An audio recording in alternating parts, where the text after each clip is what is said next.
भारतीय वायुसेना 8 अक्टूबर को अपनी 89th एनिवर्सरी मनाएगी। इससे पहले गाजियाबाद के हिंडन एयरबेस पर वायुसेना ने फुल ड्रेस रिहर्सल किया। आकाश में गरजते हुए विमानों ने अपनी ताकत का पराक्रम दिखाया।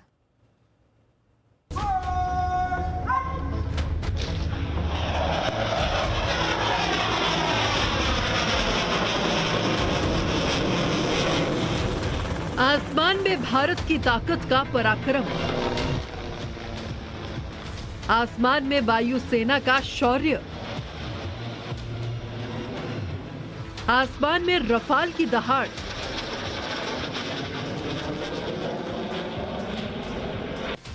रफाल की गर्जना, तेजस का शौर्य, अपाचे का दम, शिनूक की ताकत।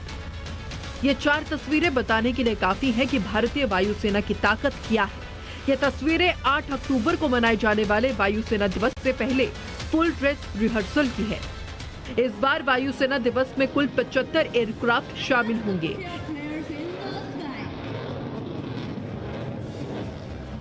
इनमें विंटेज एयरक्राफ्ट टाइगर मॉथ से लेकर सबसे नए रफाल एयरक्राफ्ट शामिल हैं। इस साल 1971 के युद्ध को 50 साल पूरे हो रही है, इसलिए वायुसेना कई फॉर्मेशन के जरिए उस युद्ध को भी याद करेगी। वायुसेना के अत्याधुनिक अपाचे, अटैक हेलीकॉप्टर और परिवहन हेलीकॉप्टर शिनूक इस फ्लाई पास्ट का हिस्सा होंगे।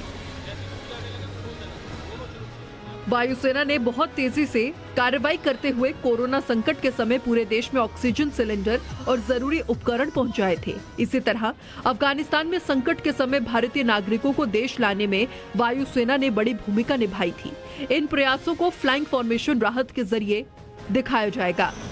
परेड के दौरान एरियल डिस्प्ले में इस बार 75 एयरक्राफ्ट शामिल होंगे, जिनमें बालाकोट में तबाही मचाने वाला मिराज 2000 भी शामिल है। आज फुल ड्रेस रिहर्सल में दुनिया के सबसे भारी हेलीकॉप्टर में से एक शिनूक की आसमान में ताकत दिखाई दी। अपाचे अटैक हेलीकॉप्टर का दम भी देखने को मिला।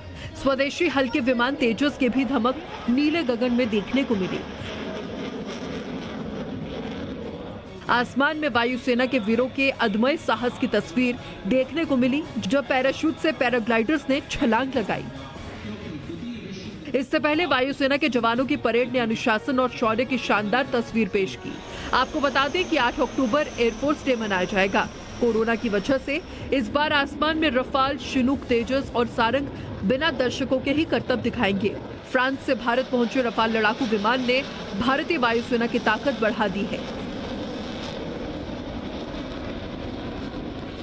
एयरफोर्स डे के मौके पर होने वाली फ्लाइट पास्ट में इस बार रफाल लड़ाकू विमान मुख्य आकर्षण होंगे। भारतीय वायुसेना की स्थापना 8 अक्टूबर 1932 को हुई थी। तब से हर साल 8 तारीख को इसका जश्न मनाया जाता है। बांग्लादेश को आजादी दिलाने वाले 1971 के भारत पाकिस्तान युद्ध को 50 वर्ष पूरे हो चुके हैं। इसलिए ये साल स्वर्णिम विजय वर्ष के तौर पर मनाया जा रहा है। भारतीय वायुसेना की उस युद्ध में बहुत महत्वपूर्ण भूमिका थी। उस युद्ध में भारतीय वायुसेना के पराक्रम पर आधारित कई फ्लाइंग फॉर्मेशन तैयार की गई हैं, जिन्हें वायुसेना दिवस के दिन दर्शकों को देखने का मौका मिलेगा। Krishna Mohan Mishra, C media, Hindon airbase, Ghaziabad.